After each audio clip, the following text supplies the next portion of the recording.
Hey pals, I'm here today to recommend 10 books that I think deserve more readers. So not only have I not seen these books spoken about much on BookTube, but I also think they have quite low reviews on Goodreads, as in not many people have read them. And I just think these books can be enjoyed by loads more people, and I'd love to hear more people pick them up.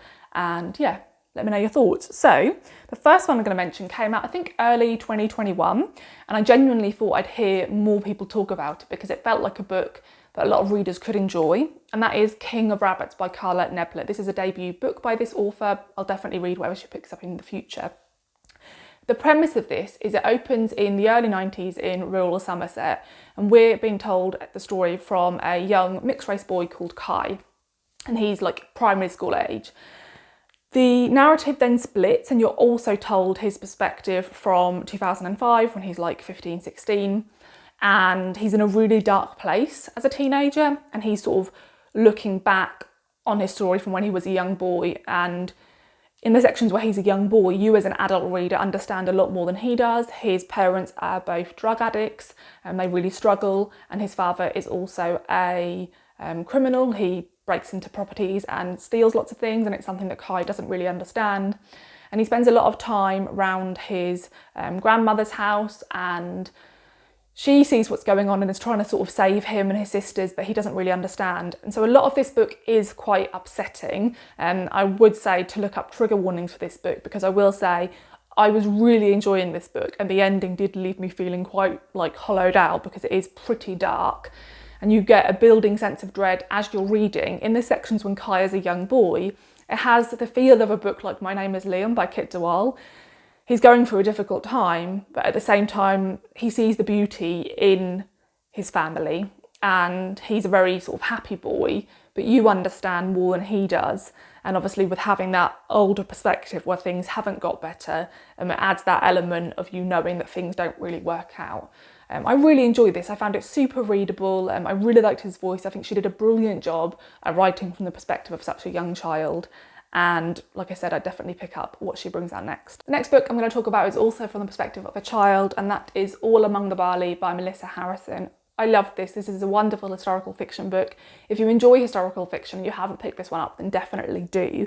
This is set in 1933 in rural Suffolk, which is the county that I'm from, and Suffolk is known as being a farming county. It's very flat and there's just lots of agricultural fields. And we're following this young girl called Edie. The book opens in the autumn, and you're sort of coming up to harvest time, and she lives on a farm where they're sort of really struggling. And it's about her coming of age, it's about her girlhood, it's about her realising certain things about herself are changing and her body, and her not understanding those things makes things quite difficult at the time when women and girls were sort of really hemmed in and also very judged. There's some elements of discussions of witchcraft in this book, which I think are handled really well. But a big thread of the novel is that a older, sort of very attractive and well-to-do woman comes to the community, and Edie becomes really fascinated with her and sort of enamoured with her and wants to hang around her. And what she doesn't understand as this young child, which we do as an adult reader, is that this woman is actually coming to the area to spread fascist propaganda. And you watch as Edie sort of gets tangled up with this woman, but also just as the community at large get tangled up with this woman, and what that sort of mindset would have done to people of this time and living in this location, how they would have been really easily pulled in by it. So it's a very slow slice of life novel, but it also has this building sense of dread, and I felt that the ending was really powerful. And also Melissa Harrison just writes absolutely beautiful nature writing. She's written a few novels, but also a few non-fiction books that are all based on nature writing. So if you enjoy nature writing in your novels, 100% pick this one up. The next one I'm going to mention is The Atlas of Reds and Blues by Devi S. Laskar. I have never read a book like this. This remains one of the sort of most uniquely structured books I've ever read. So this book is told from the perspective of an American Bengali woman, and she refers to herself as the mother and the wife, and she has 2 children and a husband, and she refers to them as older and younger daughter and the husband. And we know that she has been shot on her driveway by police for a crime she didn't commit. And they effectively, you know, are suspicious of her because of the colour of her skin. And this book is sort of opens with that event, with her lying on the driveway, sort of bleeding out. And she then starts to reminisce as to how she got to this point. And all these microaggressions, these small moments of racism that her white husband brushes aside, and how he is this like marker of, she calls him sort of like the hero. And when he's there, people in the neighbourhood are much nicer to her, but when he's away, they treat her really differently. This is excellent. The commentary in this book is really powerful, and I usually don't enjoy books that have this element of disconnect from the characters, and in a way you really do feel this element of disconnect because they are only referred to by their roles. But in doing that, she sort of separates herself from what's happening around her. I mean, it's almost like you're this camera sort of hovering above the moments of her life, but at the same time it all feels so powerful, and you really feel all the emotion without her having to sort of tell you it. I really admire the way this was written, and yeah, like I said, I've just never read anything like it. I think loads of people could really enjoy it, and I think the commentary in this book was just seamless. It never feels shoehorned in. It never feels like the point in the novel is just to make a point. Like, it really feels like a fully fleshed out story. And again, I would definitely pick up whatever she writes in the future. The next book I'd like to recommend is The Valley Epicentre of the World by Malachy Tallack. I love this. Again, if you enjoy nature writing, sort of slice of life, this is an excellent book. This is a very quiet novel. If you enjoy novels to have some element of plot, like this probably isn't it. The premise of this is we're following this man, I guess, who's like in his 30s, and he is living on the west coast of Shetland, a very remote, sort of rugged area.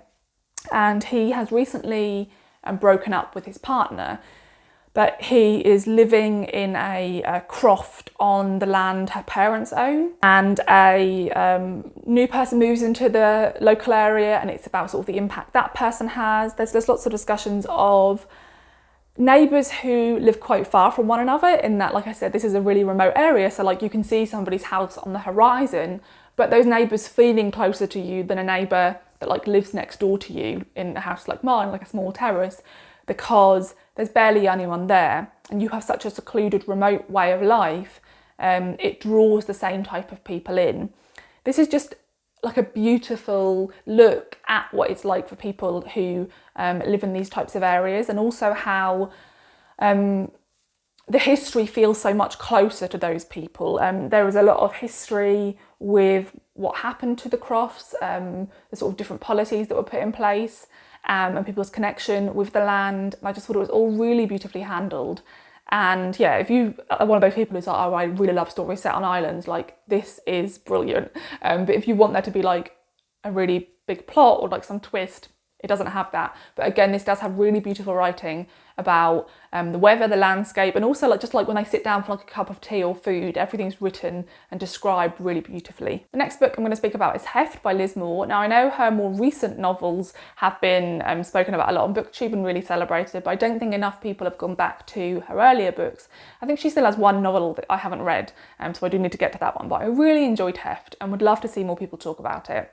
This is a split narrative. We are told the perspective from Arthur Opp, who is a sort of older middle-aged man, I guess, who hasn't left his Brooklyn brownstone for over 20 years. He weighs 550 pounds and he is like too scared to go outside, and he has this really sad, lonely life, and you're seeing his story and how he feels about the life he lives, the shame he lives with, and sort of how trapped he feels, like he can't really change anything about his life. And then we also see the perspective from a teen boy called Kel. And we know that Kel's mother was a student of Arthur, and we know that she has been writing letters to Arthur for many years. And we follow both of their stories separately. Kel has sort of his own struggles that he's dealing with. Liz Moore writes brilliantly, like they're such different perspectives, but she writes brilliantly from each of them. And yeah, both of their lives slowly start to change. This book is a wonderful commentary on friendship, on loneliness and what human interaction can bring to the life of lonely people. I thought it was such a wonderful, uplifting read. And I love the way she writes. Like, I don't think I can really do justice to her writing, but it's really descriptive and emotive, but also just so readable. I really enjoyed this, and yeah, I'd highly recommend it and would love to see more people talk about it. The next one is the Subtweet by Vivek Shraya. I really thought I'd see more people talk about this. I mean, the cover itself is enough to draw you in, and the premise is also fantastic. This is a book I always mean to reread. I mean, I want to reread all of these books. This is such a short book, I always think, oh, I could read this one so quickly. So the premise of this is that you are following two characters. One is a indie music artist who is sort of really enjoying the work she produces but hasn't had much sort of financial success. Then a YouTuber does a cover of her song, and that cover goes viral, and it makes the original artist get loads of fame.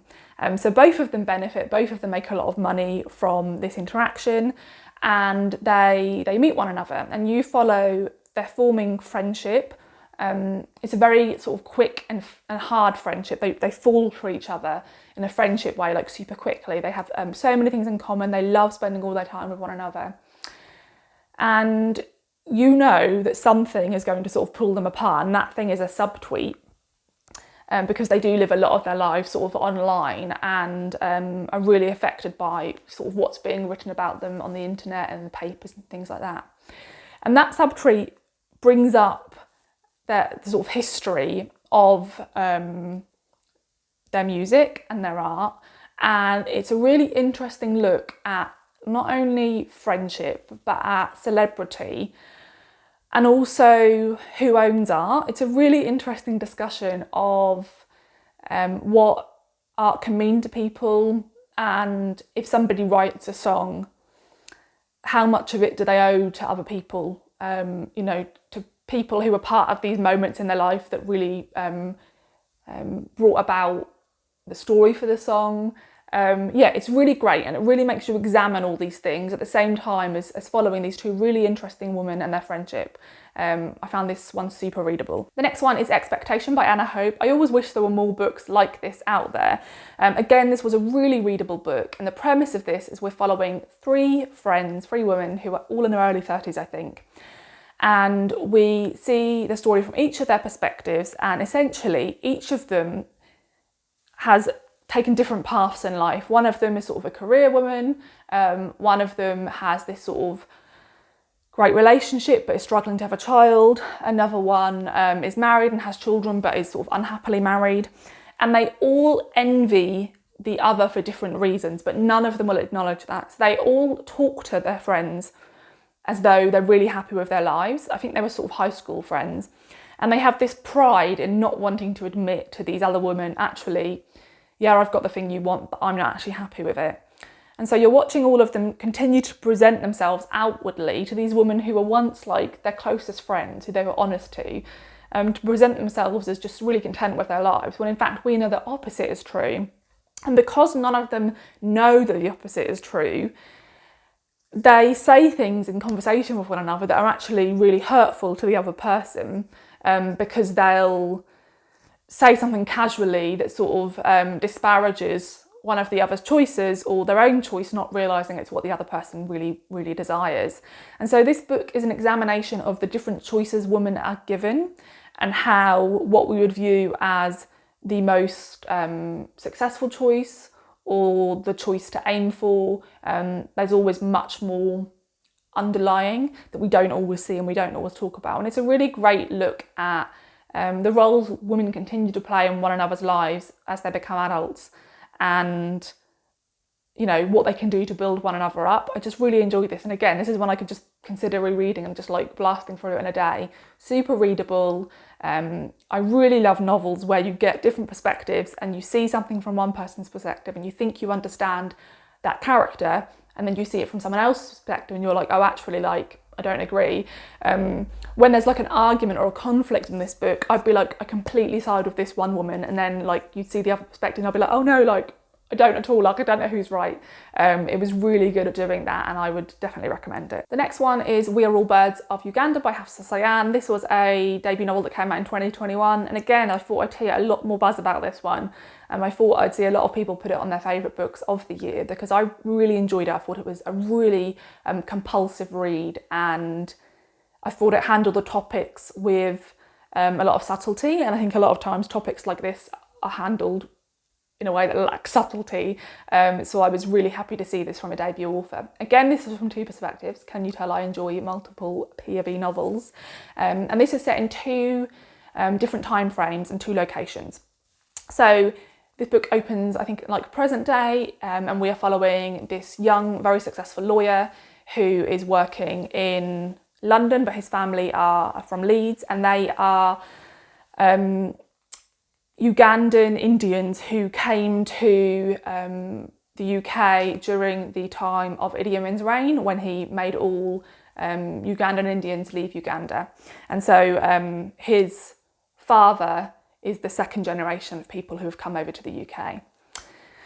And you're following his story. He's really not happy with his life, and he starts to think back on his family's history of Uganda and decides to sort of take a chance in life and do something really different that sort of leads you more into that story. And then the other half of the narrative is the father, I think it's the uncle of his father, who is writing letters to his deceased wife. So you're effectively reading sort of a diary, because it's from just before Idi Amin asking them to leave up until after. And we're finding out a lot more about the complexities of being a Ugandan Indian at the time that our protagonist in the present day doesn't understand. And actually, his family have a lot of pride in where they're from, and there's actually a lot of shame that they should perhaps have if they understood their history a bit more, and you get to look at those things. It's a really interesting examination of race and class. In particular, at the time, the Ugandan Indians had sort of been placed in Uganda by the British Empire, and the British Empire had instilled this class system, which meant that the black Ugandans were sort of the lowest class in society. So the white British people were the top, the Ugandan Indian people were next, and then the black Ugandans. And when the British pulled out of Uganda, the Ugandan Indians basically became this top class in Uganda, and they held most of the wealth, and they hired black Ugandans as servants, and they lived in the wealthiest neighbourhoods, and were viewed as the social elite effectively. And it's this look at people who, when they came over to Britain, were effectively fleeing as refugees, but came from a society where they were the elite to the group of people who were the ones who were originally there. It's a really interesting story. I think for me, there's a fair amount of plot to this book, but I really enjoyed all of it. I thought it was all handled really well. I really enjoyed both perspectives. I never felt like, oh, I want to be in one rather than the other. And I really enjoyed the time we spent in Uganda. I thought it was really brilliantly described. I could really picture everything she was describing, and I definitely will pick up whatever she brings out next. Penultimately, I have The Break by Katherena Vermette. So this is the UK edition, and this is a Canadian book, and it was actually quite well received in Canada, and I saw quite a few Canadian booktubers rave about it. But then I thought it would have more people talking about it from other parts of the world, and I didn't really see that. When it was published in the UK, I was like, oh great, it's going to get a really great reception, and didn't see that. Obviously super happy to see it picked up here, and I loved it. There has since been a companion novel release called The Strangers, which I have, but I'm planning to reread this one first. So I will say this book is really upsetting, so definitely look up the trigger warnings, okay? This is not an easy read by any stretch of the imagination. This opens on in the winter, and it says that Stella, a young Métis mother, lives with her family by the Break, an isolated strip of land on the edge of their small Canadian town. She's looking out of the window one winter's evening, and she sees a horrifically violent assault take place outside her window, and she reports it. And we then follow the book from several different people's perspective, sort of surrounding this violent event. It is a teenage girl who was assaulted, and she comes from a family of women. Her family are all really close to one another, and they all sort of congregate around her hospital bed while she's recovering. And you're getting the story from some of their perspectives, but you're also getting the perspective from a social worker, an artist, and the police officer who has the case, who is Métis and feels really conflicted with this case. This is, like I said, a really difficult novel. It deals with some really difficult topics, but it's filled with love and compassion and beauty. This family of women have an immense amount of intergenerational trauma to deal with, and they're really struggling to make their way and to survive in a society that treats them so horrifically. But they have nothing but love and affection for one another and really hold one another up. So whilst I think this is a really upsetting novel, I also think that for me, the feeling I was left with was an immense amount of respect and love for women like this, who can continue to live and survive in a world that is so utterly against them. And yeah, no, I would love to hear more people talk about this one. And then lastly, I have like one of my favourite books on this list, and that is The Sleepwalker's Guide to Dancing by Mira Jacob. I find it so surprising that this book isn't more widely read, because this author wrote Good Talk, which is a graphic memoir in conversations, and that has been so well received. I see so many people talk about it. And as soon as I finished that and loved it, I immediately looked up if she had any other books, saw that she had this novel, read it. I feel like so many people have read her graphic memoir, loved it, and haven't then realised that she has a novel out as well.